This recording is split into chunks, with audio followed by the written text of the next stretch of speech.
श्रीनिवासाय विद्महे सच्चिदानन्दाय धीमहि तन्नो साई प्रचोदयात्। ॐ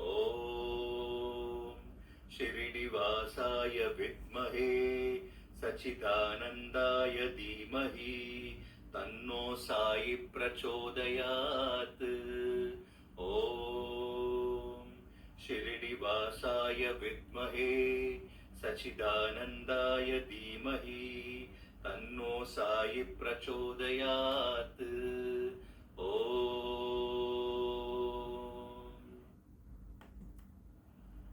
अनन्तकोटि ब्रह्मांड नायक राजाधिराज योगिराज परब्रह्म श्री सच्चिदानंद सद्गुरु साईनाथ महाराज की जय। अनंत कोटि ब्रह्मांड नायक राजाधिराज योगिराज परब्रह्म श्री सच्चिदानंद सद्गुरु साईनाथ महाराज की जय। अनंत कोटि ब्रह्मांड नायक राजाधिराज योगिराज परब्रह्म श्री सच्चिदानंद सद्गुरु साईनाथ महाराज की जय। नमामि साई गुरुपाद पंकजं करोमि बाबा तव पूजनं वरं वदामि साई शुभानाम निर्मलं स्मरामि बाबा तव तत्त्वमव्ययम्। सच्चिदानन्दाय रूपाय भक्तानुग्रहकारिणे शिरदीनाय स्याख्यादि स्याशिष्या नमो नमः। मृत्युञ्जयाय रुद्राय सर्वधया च वैष्णवे सृष्टि च त्रिष्ट्रूपाय साईनाथाय ते नमः। साई साई सायन्ते स्मरतव्यं नाम सज्जने सहस्रनाम तत्तुल्यं साई नाम वरप्रदं। श्री साई ते सदा स्नानं श्री साई ते सदा जपं श्री साई ते सदा ध्यानं सदा साई ते कीर्तनम्।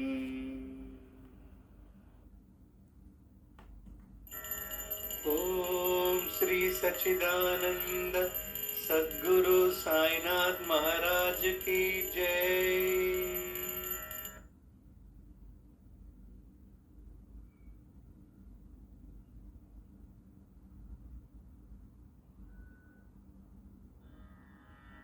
अखंड मंडलाकारं व्याप्तं येन चराचरं तत्पदं दर्शितं येन तस्मै श्री साई गुरवे नमः। अज्ञानतिमिरान्धस्य ज्ञानाञ्जनशलाकया चक्षुरुन्मीलितं येन तस्मै श्री साई गुरवे नमः। गुरुर्ब्रह्मा गुरुर्विष्णुः गुरुर्देवो महेश्वरः गुरुरेव परं ब्रह्मा तस्मै श्री साई गुरवे नमः। स्थावरं जंगमं व्याप्तं यत्किंचित् सचराचरं तत्पदं दर्शितं येन तस्मै श्री साई गुरवे नमः। चिन्मयं व्यापि यत् सर्वं त्रैलोक्यं सचराचरं तत्पदं दर्शितं येन तस्मै श्री साई गुरवे नमः। सर्वाश्रुतिशिरोरत्न विराजितपदं भुजः वेदान्तं भुजसूर्यो यस् तस्मै श्री साई गुरवे नमः। चैतन्य शाश्वत शांतो व्योमातीतो निरंजनः बिंदुनाद कलातीतस् तस्मै श्री साई गुरवे नमः। ज्ञान शक्ति समारूढ़ः तत्त्वमाला विभूषितः भुक्तिमुक्तिप्रदाता च तस्मै श्री साई गुरवे नमः। अनेक जन्म संप्राप्त कर्म बंध विदाहिने आत्मज्ञान प्रधानेन तस्मै श्री साई गुरवे नमः। शोषणं भवसिन्धोश्च ज्ञापनं सारसम्पदः गुरोपादोदकं सम्यक् तस्मै श्री साई गुरवे नमः। न गुरोरधिकं तत्त्वं न गुरोरधिकं तपः तत्त्वज्ञानात् परं नास्ति तस्मै श्री साई गुरवे नमः। मन्नाथः श्री जगन्नाथः मद्गुरु श्री जगद्गुरुः मदात्मा सर्वभूतात्मा तस्मै श्री साई गुरवे नमः। गुरुरादिरनादिश्च गुरुः परमदैवतं गुरोः परतारं नास्ति तस्मै श्री साई गुरवे नमः। त्वमेव माता च पिता त्वमेव त्वमेव बन्धुश्च सखा त्वमेव त्वमेव विद्या द्रविणं त्वमेव त्वमेव सर्वं मम देव देव त्वमेव सर्वं मम देव देव स्वमेव सर्वं मम देव देव। ओम श्री सच्चिदानंद सद्गुरु साईनाथ महाराज की जय। ओम श्री सच्चिदानंद सद्गुरु साईनाथ महाराज की जय। ओम श्री सच्चिदानंद सद्गुरु साईनाथ महाराज की जय।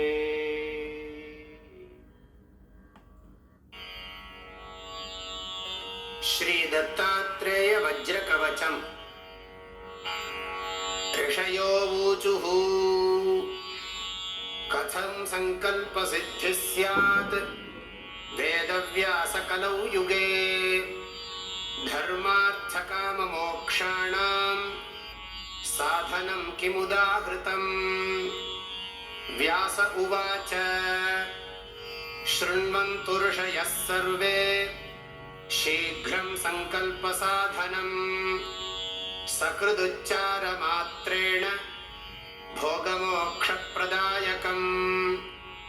गौरीशृङ्गे हिमवतः कल्पवृक्षोपशोभिते दीप्ते दिव्यमहारत्न हेममण्डपमध्यगम् रत्नसिंहासनासीनं प्रसन्नं परमेश्वरं मन्दस्मितमुखाम्भोजं शङ्करं प्राह पार्वती।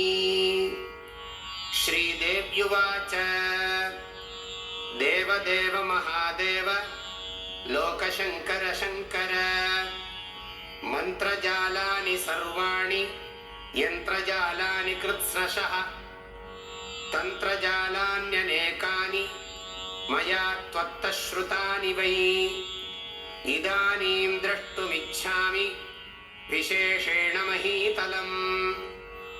इत्युदीरितमाकर्ण्य पार्वत्या परमेश्वरः करेणामृज्य सन्तोषात् पार्वतीं प्रत्यभाषत।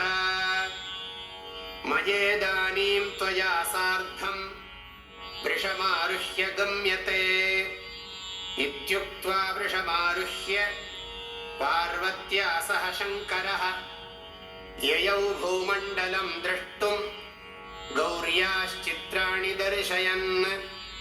क्वचित् विन्ध्याचलप्रान्ते महारण्ये सुदुर्गमे तत्र व्याहर्तुमायान्तं भिल्लं परशुधारिणं वध्यमानं महाव्याघ्रं नखदंष्ट्राभिरावृतम्। अतीव चित्रचारित्र्यं वज्रकाय समायुतं अप्रयत्रमनायासम् अखिलं सुखमास्थितम् पलायन्तं मृगं पश्चात् व्याघ्रो भीत्या पलायितः एतदाश्चर्यमालोक्य पार्वती प्राह शङ्करम् श्रीपार्वत्युवाच किमाश्चर्यं किमाश्चर्यम् अग्रे शम्भो निरीक्ष्यताम् इत्युक्तः स ततः शम्भुः दृष्ट्वा प्राह पुराणवित् श्रीशङ्कर उवाच गौरि वक्ष्यामि ते चित्रम् अवाङ्मानसगोचरम् अदृष्टपूर्वमस्माभिः नास्ति किञ्चिन्न कुत्रचित् मया सम्यक् समासेन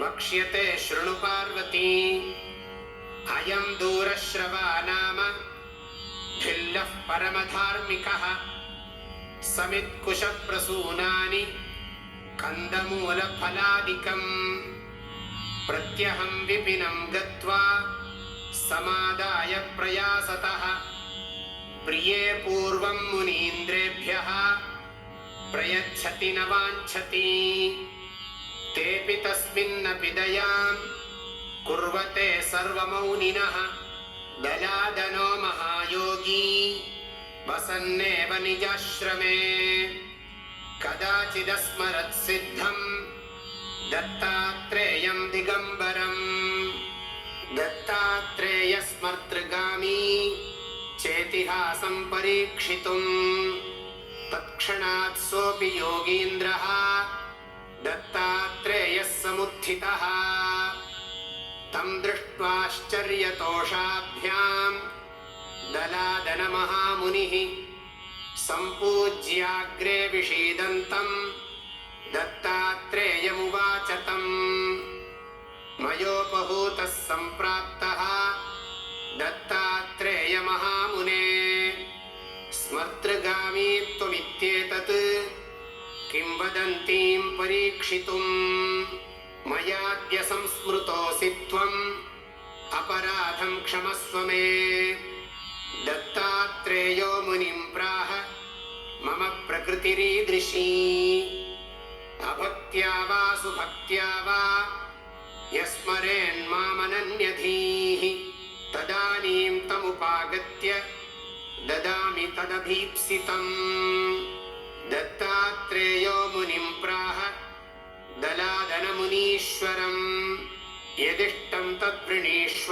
त्वम् यत्प्राप्तोऽहं त्वया स्मृतः दत्तात्रेयं मुनिः प्राह मया किमपि नोच्यते त्वच्चित्ते यत् स्थितं तन्मे प्रयच्छ मुनिपुङ्गव श्रीदत्तात्रेय उवाच ममास्ति वज्रकवचम् गृहाणेत्यवदन्मुनिम् तथेत्यङ्गीकृतवते दलादमुनये मुनिः स्ववज्रकवचम् प्राह ऋषिच्छन्दः पुरःसरम् न्यासं ध्यानं फलं तत्र प्रयोजनमशेषतः अस्य श्रीदत्तात्रेयवज्रकवचस्तोत्रमन्त्रस्य किरातरूपी महारुद्र ऋषिः अनुष्टुप्छन्दः श्रीदत्तात्रेयो देवता द्रां बीजम् आं शक्तिः क्रौं कीलकम् ॐ आत्मने नमः ॐ द्रीं मनसे नमः ॐ आं द्रीं श्रीं सौः ॐ क्लां क्लीं क्लूं क्लैं क्लौं क्लः श्रीदत्तात्रेय प्रसादसिद्ध्यर्थे जपे विनियोगः ॐ द्रां अङ्गुष्ठाभ्यां नमः ॐ द्रीं तर्जनीभ्यां नमः ॐ द्रूं मध्यमाभ्यां नमः ॐ द्रैं अनामिकाभ्यां नमः ॐ द्रौं कनिष्ठिकाभ्यां नमः करतलकरपृष्ठाभ्यां नमः। ॐ द्रां हृदयाय नमः। ॐ द्रीं शिरसे स्वाहा। ॐ द्रूं शिखायै वषट्। ॐ द्रैं कवचाय हुम्। ॐ द्रौं नेत्रत्रयाय वौषट्। ॐ द्रः अस्त्राय फट्। ॐ भूर्भुवः स्वरोमिति दिग्बन्धः। ध्यानम् जगदङ्कुरकन्दाय सच्चिदानन्दमूर्तये दत्तात्रेयाय योगीन्द्र चन्द्राय परमात्मने। कदा योगी कदा भोगी कदा नग्नः पिशाचवत् दत्तात्रेयो हरिः साक्षात् भुक्तिमुक्तिप्रदायकः। वाराणसीपुरस्नायी कोल्हापुरजपादरः माहुरीपुरभिक्षाशी सह्यशायी दिगम्बरः। इन्द्रनीलसमाकारः चन्द्रकान्तिसमद्युतिः वैडूर्यसदृशस्फूर्तिः चलत्किञ्चिज्जटाधरः। स्निग्धधावल्ययुक्ताक्षोऽत्यन्तनीलकनीनिकः भ्रूवक्षश्मश्रुनीलाङ्कः शशाङ्कसदृशाननः। हासनिर्जितनीहारः कण्ठनिर्जितकम्बुकः मांसलांसो दीर्घबाहुः पाणिनिर्जितपल्लवः। विशालपीनवक्षाश्च ताम्रपाणिर्दलोदरः। पृथुलश्रोणिललितः विशालजघनस्थलः। रम्भास्तम्भोपमानोरुर्जानुपूर्वैकजङ्घकः गूढगुल्फः कूर्मपृष्ठः लसत्पादोपरिस्थलः। रक्तारविन्दसदृशरमणीयपदाधरः चर्माम्बरधरो योगी स्मर्तृगामी क्षणे क्षणे।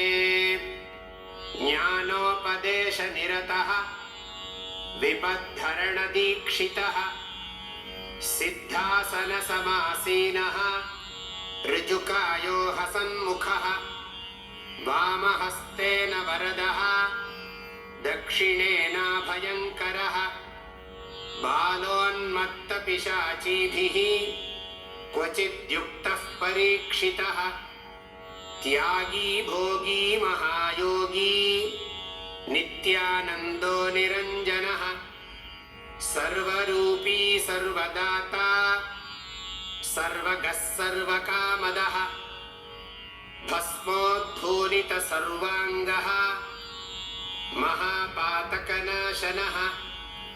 भुक्तिप्रदो मुक्तिदाता जीवन्मुक्तो न संशयः। एवं ध्यात्वानन्यचित्तः मद्वज्रकवचं पठेत्। मामेव पश्यन् सर्वत्र समयासः सञ्चरेत्। दिगम्बरं भस्मसुगन्धलेपनं चक्रं त्रिशूलं डमरुं गदायुधं पद्मासनं योगिमुनीन्द्रवन्दितं दत्तेति नाम स्मरणेन नित्यम्। लं पृथिव्यात्मने गन्धं समर्पयामि। हम आकाशात्मने पुष्पैः पूजयामि। यं वायुवात्मने धूपमाघ्रापयामि। रं वह्न्यात्मने दीपं दर्शयामि। वं अमृतात्मने अमृतं महानैवेद्यं निवेदयामि। संसर्वात्मने सर्वोपचारपूजां समर्पयामि। ॐ द्रां ॐ द्रां ॐ द्रां ॐ द्रां ॐ द्रां ॐ सहस्राब्जेषु संस्थितः भालं पात्वनसूयेयः चन्द्रमण्डलमध्यगः कूर्चं मनोमयः पातु हंक्षं विदलपद्मभूः ज्योतिरूपोक्षिणी पातु पातु शब्दात्मकश्रुती नासिकां पातु गन्धात्मा मुखं पातु रसात्मकः जिह्वां वेदात्मकः पातु दन्तोष्ठौ पातु धार्मिकः कपोलावत्रिभुः पातु पात्वशेषं ममात्मवित् स्वरात्मा षोडशाराब्जस्थितः स्वात्मावताद्गलम् स्कन्धौ चन्द्रानुजः पातु भुजौ पातु कृतादिभूः जतृणी शत्रुजित् पातु पातु वक्षस्थलं हरिः कादिठान्तद्वादशारपद्मगोमरुदात्मकः योगीश्वरेश्वरः पातु हृदयं हृदयस्थितः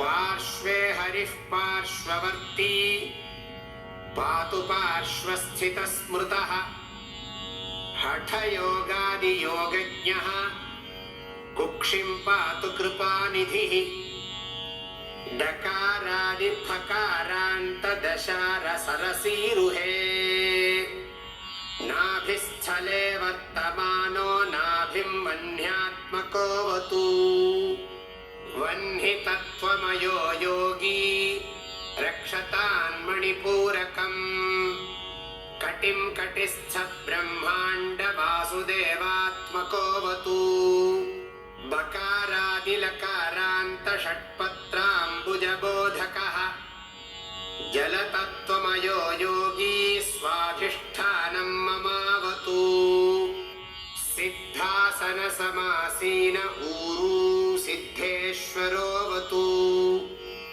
वादिसान्तचतुष्पत्रसरोरुहनिबोधकः मूलाधारं महीरूपो रक्षताद्वीर्यनिग्रही पृष्ठं च सर्वतः पातु जानुन्यस्तकराम्बुजः जङ्घे पात्ववधूतेन्द्रः पात्वङ्घ्रीतीर्थपावनः सर्वाङ्गं पातु सर्वात्मा रोमाण्यवतु केशवः चर्म चर्माम्बरः पातु रक्तं भक्तिप्रियोऽवतु मांसं मांसकरः पातु मज्जां मज्जात्मकोऽवतु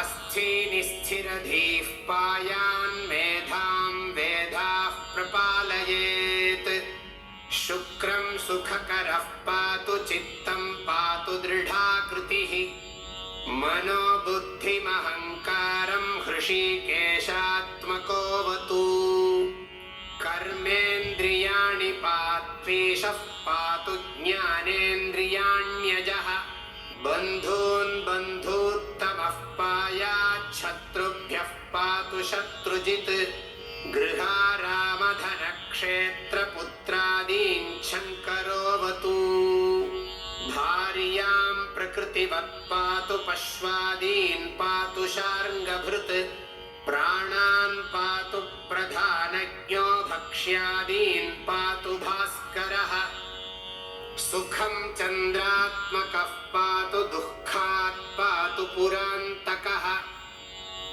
पशून् पशुपतिः पातु भूतिं भूतेश्वरो मम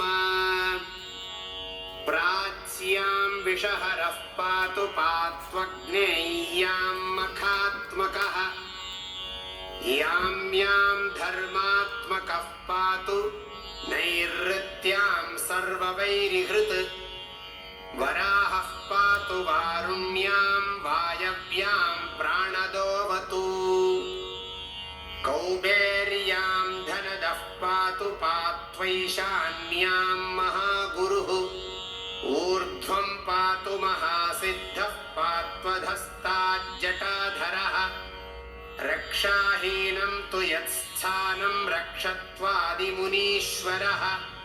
ॐ नमो भगवते दत्तात्रेयाय स्मरणमात्रसन्तुष्टाय महाभयनिवारणाय महाज्ञानप्रदाय चिदानन्दात्मने बालोन्मत्तपिशाचवेषाय महायोगिने अवधूताय अनघाय अनसूयानन्दवर्धनाय अत्रिपुत्राय सर्वकामफलप्रदाय भवबन्धविमोचनाय आम् असाध्यसाधनाय ह्रीं विभूतिदाय क्रों साध्याकर्षणाय ऐं वाक्प्रदाय क्लीं जगत्त्रयवशीकरणाय सौः सर्वमनस्संक्षोभणाय श्रीं महासम्पत्प्रदाय ग्लौं भूमण्डलाधिपत्यप्रदाय द्रां चिरञ्जीविने वषट् वशीकुरु वशीकुरु वौषट् आकर्षय आकर्षय हुं विद्वेषय विद्वेषय फट् उच्चाटय उच्चाटय ठः ठः स्तम्भय स्तम्भय खें खें मारय मारय नमः सम्पन्नाय सम्पन्नाय स्वाहा पोषय पोषय चित्तं तोषय तोषय दारिद्र्यं विद्रावय विद्रावय देहं पोषय पोषय परमन्त्रयन्त्रतन्त्राणि छिन्धि छिन्धि ग्रहान् निवारय निवारय व्याधीन् नाशय नाशय दुःखं हर हर सर्वमन्त्रस्वरूपाय सर्वतन्त्रस्वरूपाय सर्वयन्त्रस्वरूपाय ॐ नमो योगिने महासिद्धिदाय स्वाहा। ॐ द्रां हृदयाय नमः। ॐ द्रीं शिरसे स्वाहा। ॐ द्रूं शिखायै वषट्। ॐ द्रैं कवचाय हुं। ॐ द्रौं नेत्रत्रयाय वौषट्। ॐ द्रः अस्त्राय फट्। ॐ भूर्भुवस्वरोमिति दिग्विमोकः एतन्मे वज्रकवचम् यः पठेत् शृणुयादपि वज्रकायश्चिरञ्जीवी दत्तात्रेयोऽहमब्रुवम् त्यागी भोगी महायोगी सुखदुःखविवर्जितः सर्वत्र सिद्धसङ्कल्पः जीवन्मुक्तोऽद्यवर्तते इत्युक्त्वान्तर्दधे योगी दत्तात्रेयो दिगम्बरः दलादनोऽपि तज्जप्त्वा जीवन्मुक्तः स वर्तते भिल्लो दूरश्रवा नाम तदानीं श्रुतवानिदम् सकृच्छ्रवणमात्रेण वज्राङ्गो भवदप्यसौ इत्येतद्वज्रकवचम् दत्तात्रेयस्य योगिनः श्रुत्वा शेषं शम्भुमुखात् पुनरप्याह पार्वती। पार्वत्युवाच एतत्कवचमाहात्म्यम् वद विस्तरतो मम कुत्र केन कदा जाप्यं किं यज्जाप्यं कथं कथम् उवाच शम्भुस्तत्सर्वं भक्त्या विनयोदितम्। श्रीशिव उवाच शृणु पार्वति वक्ष्यामि समाहितमनाविलम् धर्मार्थकाममोक्षाणाम् इदमेव परायणम्। हस्त्यश्वरथपादाति सर्वैश्वर्यप्रदायकम् पुत्रमित्रकलत्रादि सर्वसन्तोषसाधनम्। वेदशास्त्रादिविद्यानां निधानं परमं हि तत् सङ्गीतशास्त्रसाहित्य सत्कवित्वविधायकम्। बुद्धिविद्या स्मृतिप्रज्ञाम् अतिप्रौढिप्रदायकम्। सर्वसन्तोषकरणम् सर्वदुःखनिवारणम्। शत्रुसंहारकं शीघ्रम् यशः कीर्तिविवर्धनम्। अष्टसङ्ख्यामहारोगाः सन्निपातास्त्रयोदश। षण्णवत्यक्षिरोगाश्च विंशतिर्मेहरोगकाः। अष्टादश तु कुष्ठानि गुल्मान्यष्टविधान्यपि। अशीतिर्वातरोगाश्च चत्वारिंशत्तु पैत्तिकाः। विंशतिश्लेष्मरोगाश्च क्षयचातुर्थिकादयः। मन्त्रयन्त्रकुयोगाद्याः कल्पतन्त्रादिनिर्मिताः। ब्रह्मराक्षसवेतालकूष्माण्डादिग्रहोद्भवाः। सङ्गजादेशकालस्थाः तापत्रयसमुत्थिताः। नवग्रहसमुद्भूताः महापातकसम्भवाः। सर्वे रोगाः प्रणश्यन्ति सहस्रावर्तनात् ध्रुवम्। आयुतावृत्तिमात्रेण वन्ध्या पुत्रवती भवेत्। आयुतद्वितया वृत्त्या ह्यपमृत्युजयो भवेत्। आयुतत्रितयाच्चैव खेचरत्वं प्रजायते। सहस्रादयुतादर्वाक् सर्वकार्याणि साधयेत्। लक्षावृत्त्या कार्यसिद्धिः भवत्येव न संशयः। विषवृक्षस्य मूलेषु तिष्ठन् वै दक्षिणामुखः। कुरुते मासमात्रेण वैरिणं विकलेन्द्रियम्। औदुम्बरतरोर्मूले वृद्धिकामेन जाप्यते। श्रीवृक्षमूले श्रीकामी तिन्त्रिणी शान्तिकर्मणि। ओजस्कामोऽश्वत्थमूले स्त्रीकामः सहकारके।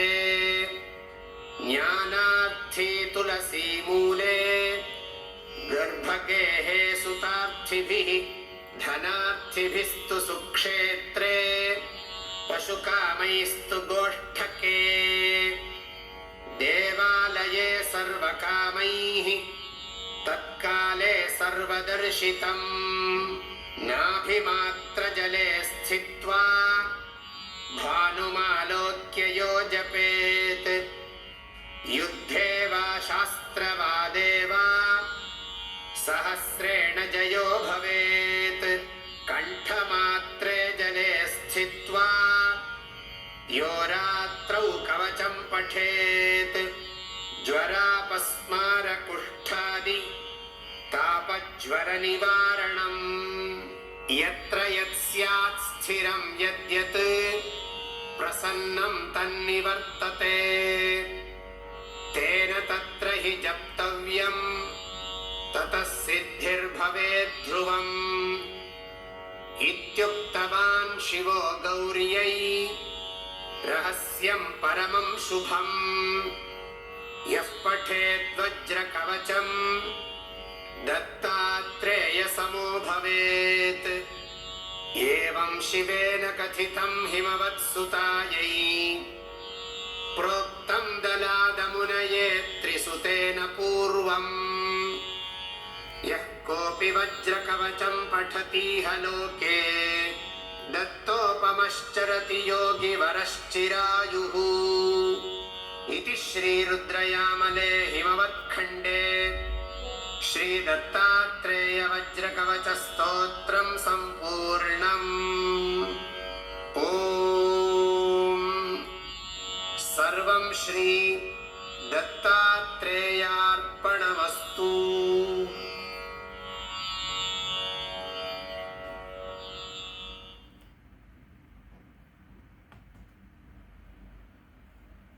महाग्रहपीडं महोत्पतपीडं महारोगपीडं महातीव्रपीडं हरत्याशुते द्वारकामयि भस्मं। नमस्ते गुरु श्रेष्ठ साईश्वराय। श्रीकरं नित्यं शुभकरं दिव्यं परमं पवित्रं महापापहरं बाबाविभूतिं धारयाम्यहं। परमं पवित्रं बाबाविभूतिं परमं विचित्रं लिङ्गाविभूतिं परमार्थैकार्थमोक्षार्थप्रदातं बाबाविभूतिं इदमाश्रयामि। सा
अनंतकोटि ब्रह्मांड नायक राजाधिराज योगिराज परब्रह्म ओम श्री सच्चिदानंद सद्गुरु साईनाथ महाराज की जय। अनंतकोटि ब्रह्मांड नायक राजाधिराज योगिराज परब्रह्म ओम श्री सच्चिदानंद सद्गुरु साईनाथ महाराज की जय। जय साई राम।